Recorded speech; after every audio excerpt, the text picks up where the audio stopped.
Здравейте! Днес ще направим една бърза баклава.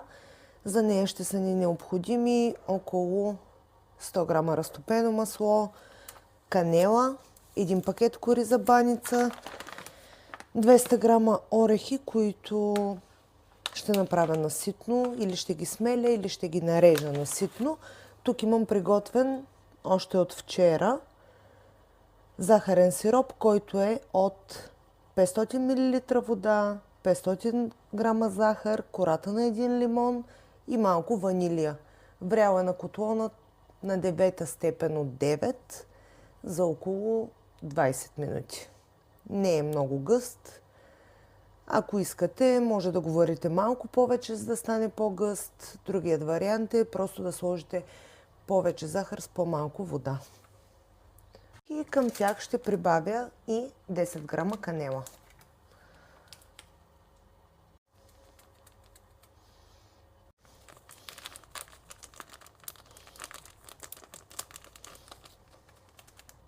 Ще разбъркам хубаво канелата с орехите.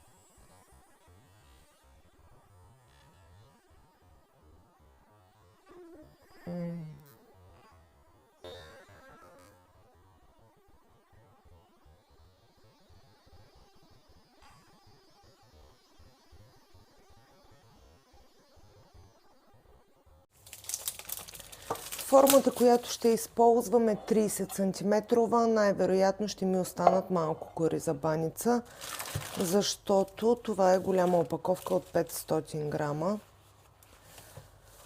Най-вероятно ще използвам само около 400. Но сега ще видим. Така, взимам си една четка.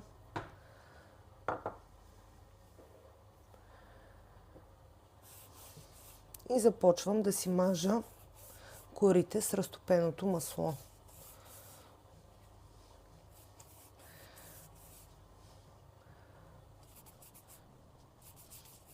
Първата кора ще я сложа на дъното.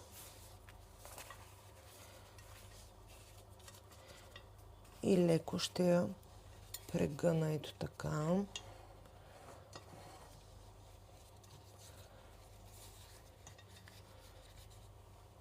За да не излиза от височината на тъвичката, която използвам.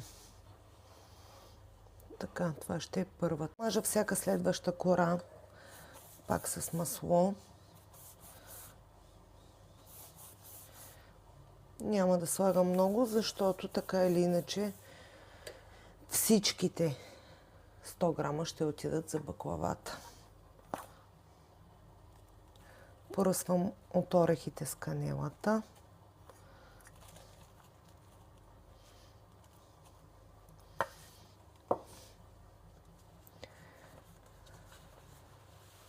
Ето така. И ще навия всеки лист като хармоника.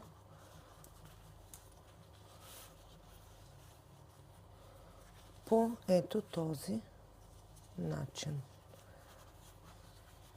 Хоп. Ето така. Ето така ще се получат всички.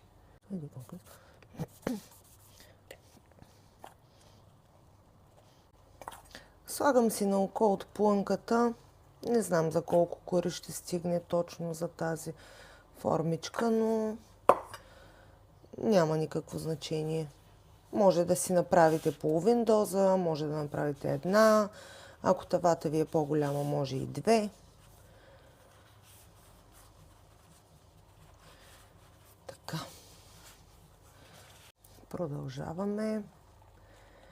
Аз лично предпочитам баклавата с орехи. Така и е приготвила моята баба, моята майка през годините. За мен баклавата с шамфастък е баклава, която се яде, когато отида на екскурзия в Турция. Баклавата, която моето семейство хапва по празниците и ние винаги сме приготвили, е баклава с орехи.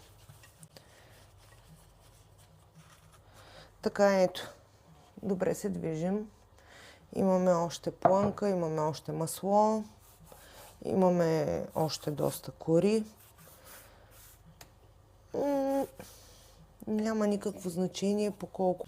Не гледам дали корите са навити точно на по 2 см, на по 3 и така нататък. Просто ги навивам. Ето. Глежда наредената баклава. Използвала съм точно 200 грама орехи, 10 грама канела и от корите за баница ми останаха може би 3 или 4 листа, което означава, че за тази формичка от 30 см съм използвала около 450 грама кори. Тук ми остана малко масло, затова ето така, колкото ми е останало, ще го прибавя и ще си намажа допълнително корите.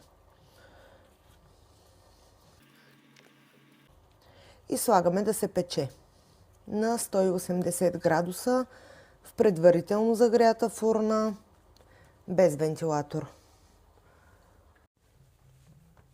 Баклавата е готова, изпечена е, пекла съм я около 32-3 минути. Сега остава да я залеем с направеният сироп.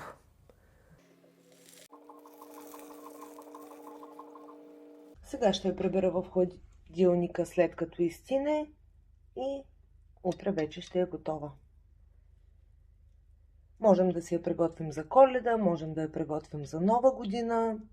Няма никакво значение, това е типично зимен десерт с орехи. Ако ви е интересно, искате да ме последвате и да виждате повече рецепти от мен, може да ме последвате и в Instagram Жени България. Благодаря ви, че останахте до края.